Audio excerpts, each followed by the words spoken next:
இன்னைக்கு வீடியோல 10th standard social science first midterm எக்ஸாம்க்கான இம்பார்ட்டன்ட் क्वेश्चंस பார்க்கலாம். ஃபர்ஸ்ட் மிட்டம் எக்ஸாம்க்கு எந்தெல்லாம் லெசன் வரும்னு பாப்போம். வரலாறுல first lesson, second lesson, third lesson. அதுக்கு அப்புறம் புவியியல்ல first lesson, second lesson, third lesson. அதுக்கு அப்புறம் சிவிக்ஸ்ல ஃபர்ஸ்ட் லெசன், செகண்ட் லெசன். எக்கனாமிக்ஸ்ல ஃபர்ஸ்ட் லெசனும் செகண்ட் லெசனும். இப்போ ஒவ்வொரு லெசனோட இம்பார்ட்டன்ட் क्वेश्चंस பாப்போம். ப்ரீவியஸ் இயர் क्वेश्चन பேப்பர் வேணும்னா சேனலை செக் பண்ணி பார்த்துக்கோங்க. அதுல நிறைய ப்ரீவியஸ் இயர் क्वेश्चन பேப்பர் போட்டிருக்கேன். சோ நீங்க பார்த்து ரிஃபர் பண்ணிக்கோங்க. எக்ஸாமுக்கு படிக்கும்போது ஃபர்ஸ்ட் ஒன் வேர்ட் படிச்சு முடிச்சுக்கோங்க. எல்லா லெசனோட ஒன் வேர்டை நீட்டா படிச்சுக்கோங்க.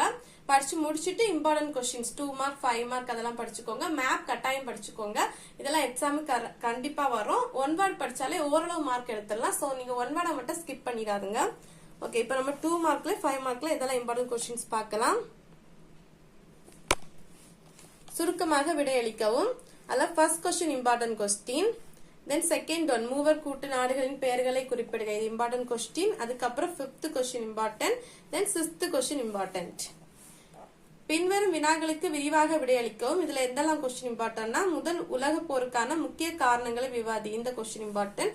தென் 4th ஒன் பன்னாட்டு சங்கத்தின் பணிகளை மதிப்பிடுக, 4th question important question. Then unit 2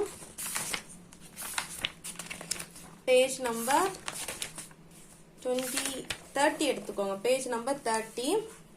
இதுல சுருக்கமாக விடையளிக்கவும்ல first question important, then third one important, அதுக்கப்புறம் 4th क्वेश्चन இம்பார்ட்டன்ட். விரிவாக விடையளிக்கவும்ல second question important question, second question பார்த்து வச்சுக்கோங்க. Then third unit page number 43 சுருக்கமாக விடையளிக்கவும். First question important question, then third question முத்து துறைமுக நிகழ்வை விவரி, இந்த question important. Then 5th question important. தென் 6th ஒன் பன்னாட்டு நிதி அமைப்பின் நோக்கங்கள் யாவை, இந்த क्वेश्चन இம்பார்ட்டன்ட். விரிவாக விடையளிக்கும்ல 2 क्वेश्चन தான் கொடுத்திருக்காங்க. இந்த ரெண்டுமே இம்பார்ட்டன்ட் क्वेश्चन தான், கட்டாயம் படிச்சு வச்சுக்கோங்க. இனி நம்ம ஜியோகிராஃபி பார்ப்போம்.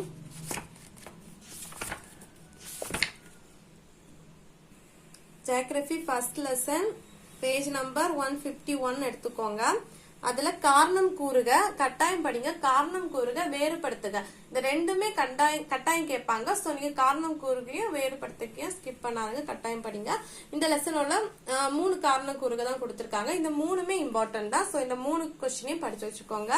வேறுபடுத்துகிற 3 क्वेश्चन கொடுத்திருக்காங்க. இந்த 3மே இம்பார்ட்டன்ட் क्वेश्चन. சோ 3ஐயும் படிச்சுக்கோங்க. அதுக்கப்புறம் சுருக்கமாக விடையளில first question important question, then second one important, then third question important, அதுக்கப்புறம் 5th क्वेश्चन இம்பார்ட்டன்ட் क्वेश्चन. தென் ஒரு பத்தில் விடையளிக்க, இந்த क्वेश्चन ஃபர்ஸ்ட் क्वेश्चन இம்பார்ட்டன்ட். இமயமலையின் உட்பிரிவுகளையும் அதன் முக்கியத்துவம் பற்றி விவரி, இந்த क्वेश्चन இம்பார்ட்டன்ட் क्वेश्चन படிச்சு வச்சுக்கோங்க. அதுக்கப்புறம் geography second unit page number 162 எடுத்துக்கோங்க. சுருக்கமாக விடையளிக்கவும். இதுல வந்து first question important question, second question important, வெப்ப குறைவு விகிதம் என்றால் என்ன, அதுக்கப்புறம் third one important, then 5th question important, தென் 7th क्वेश्चन இம்பார்ட்டன்ட், அதிக மழை பெறும் பகுதிகளை குறிப்பிடுக, இந்த क्वेश्चन இம்பார்ட்டன்ட். தென் 9th क्वेश्चन இம்பார்ட்டன்ட் क्वेश्चन. இந்தியாவில் உள்ள உயிர்கோள காப்பங்கள் ஏதேனும் 5 எழுதுக, இந்த क्वेश्चन இம்பார்ட்டன்ட். தென் வேறுபடுத்துகளை 3 क्वेश्चन கொடுத்திருக்காங்க. இந்த 3மே இம்பார்ட்டன்ட் क्वेश्चन. 3ஐயும் கட்டாயம் படிச்சு வச்சுக்கோங்க. காரணம் கூறுகள்ல மலைப்பகுதிகள் சமவெளிகளை விட குளிரானவை, இந்த செகண்ட் क्वेश्चन இம்பார்ட்டன்ட் क्वेश्चन.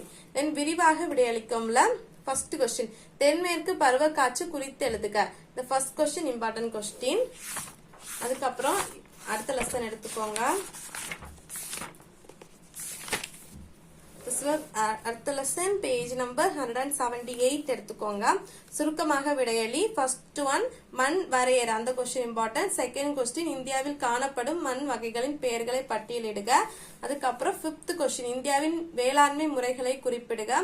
தென் 6th ஒன் இந்திய வேளாண் பருவங்களை குறிப்பிடுக. தென் 7th क्वेश्चन இந்தியாவின் தோட்ட பயிர்களை குறிப்பிடுக. காரணம் கூறுகள 2 क्वेश्चन இம்பார்ட்டன்ட். வேளாண்மை இந்தியாவின் முதுகெலும்பு, மழைநீர் சேமிப்பு அவசியம், இந்த क्वेश्चन ரொம்ப இம்பார்ட்டன்ட். தென் வேறுபடுத்துகளை 3rd 4th இம்பார்ட்டன்ட் क्वेश्चन. கடல் மீன்பிடிப்பு மற்றும் உள்நாட்டு மீன்பிடிப்பு, அதுக்கப்புறம் வண்டல் மண் மற்றும் கரிசல் மண், வேறுபடுத்துகளை இந்த 3rd 4th இம்பார்ட்டன்ட் क्वेश्चन. 10 அளவில் விடையளிய first question important question, then second question important question. அதுக்கப்புறம் சிவிக்ஸ் ஃபர்ஸ்ட் லெசன் எடுத்துக்கோங்க. Civics first lesson page number 262. குறுகிய விடை தருக. First question important. அரசியல் அமைப்பு என்றால் என்ன? தென் செகண்ட் ஒன் குடியுரிமை என்பதை பொருள் தருக, என்பதின் பொருள் தருக. இந்த கொஸ்டின் இம்பார்ட்டன்ட். தென் வந்து third question important question, third one important. Then fourth question important. அதுக்கப்புறம் செவன்த் கொஸ்டின் இம்பார்ட்டன்ட். தேசிய அவசர நிலை என்றால் என்ன? இந்த கொஸ்டின் இம்பார்ட்டன்ட். தென் விரிவான விடை தருகல ஃபர்ஸ்ட் கொஸ்டின் இம்பார்ட்டன்ட். இந்திய அரசியலமைப்பின் சிறப்பு கூறுகளை விளக்குக. இந்த கொஸ்டின்.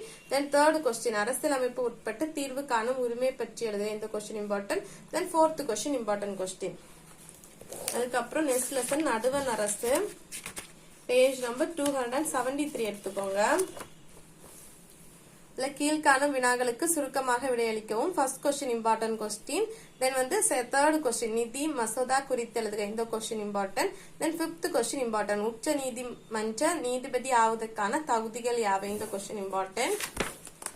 நெக்ஸ்ட் பேஜ்ல விரிவான விடையளி கொடுத்திருக்காங்க. அதுல எந்தெல்லாம் கொஸ்டின் இம்பார்ட்டன்ட்னா first question important, then second one important, அதுக்கப்புறம் fourth question. First one, second one and fourth question important. அதுக்கப்புறம் எக்கனாமிக்ஸ் எடுப்போம். Economics unit 1 page number 319. கீழ்கண்ட வினாக்களுக்கு குறுகிய விடையளி. ஃபர்ஸ்ட் கொஸ்டின் இம்பார்ட்டன்ட் நாட்டு வருமானம் வரையறு. தென் செகண்ட் கொஸ்டின் மொத்த உள்நாட்டு உற்பத்தி என்றால் என்ன? இந்த லெசன் இந்த question important. Then third one ஜிடிபியின் முக்கியத்துவத்தை எழுதுக. தென் ஃபோர்த் கொஸ்டின் தனிநபர் வருமானம் என்றால் என்ன? இந்த கொஸ்டின் இம்பார்ட்டன்ட். தென் சிக்ஸ்த் கொஸ்டின் இந்தியாவின் பொருளாதார கொள்கைகளின் பெயர்களை எழுதுக. இந்த கொஸ்டின் இம்பார்ட்டன்ட். தென் கீழ்கண்ட வினாக்களுக்கு விரிவாக விடையளி. ஃபர்ஸ்ட் கொஸ்டின் இம்பார்ட்டன்ட் நாட்டு வருமானத்தை கணக்கெடுப்பதற்கு தொடர்பான பல்வேறு கருத்துக்களை விவரி. இந்த கொஸ்டின். தென் செகண்ட் ஒன் ஜிடிபியை கணக்கிடும் முறைகள் யாவை? அவைகளை விவரி. தென் இந்த ரெண்டு கொஸ்டின் இம்பார்ட்டன்ட் ஃபர்ஸ்ட் செகண்ட். அதுக்கப்புறம் எக்கனாமிக்ஸ் செகண்ட் லெசன் எடுத்துக்கோங்க. Page number 329. கீழ்கண்ட வினாக்களுக்கு குறுகிய விடையளி. அதுல வந்து first question important, second one important, third one. First one, second one, third one. அதுக்கப்புறம் ஃபிஃப்த் கொஸ்டின் இம்பார்ட்டன்ட் நியாயமான வர்த்தகம் என்றால் அந்த கொஸ்டின். அதுக்கப்புறம் செவன்த் கொஸ்டின் இம்பார்ட்டன்ட் கொஸ்டின். தென் விரிவான விடையளியில second question important, then third one, second and third important question. எல்லா லெசனோட important question பார்த்துட்டோம். இந்த இம்பார்ட்டன்ட் கொஸ்டின் மட்டும் படிச்சாலே கண்டிப்பா 80 to 95 வரைக்கும் மார்க் எடுக்கலாம். சோ நீங்க வந்து இம்பார்ட்டன்ட் கொஸ்டின் பார்த்து வச்சுக்கோங்க. தேங்க்ஸ் ஃபார் வாட்சிங். எக்ஸாமுக்கு எந்தெல்லாம் கொஸ்டின் வந்துன்னு கமெண்ட் பண்ணுங்க.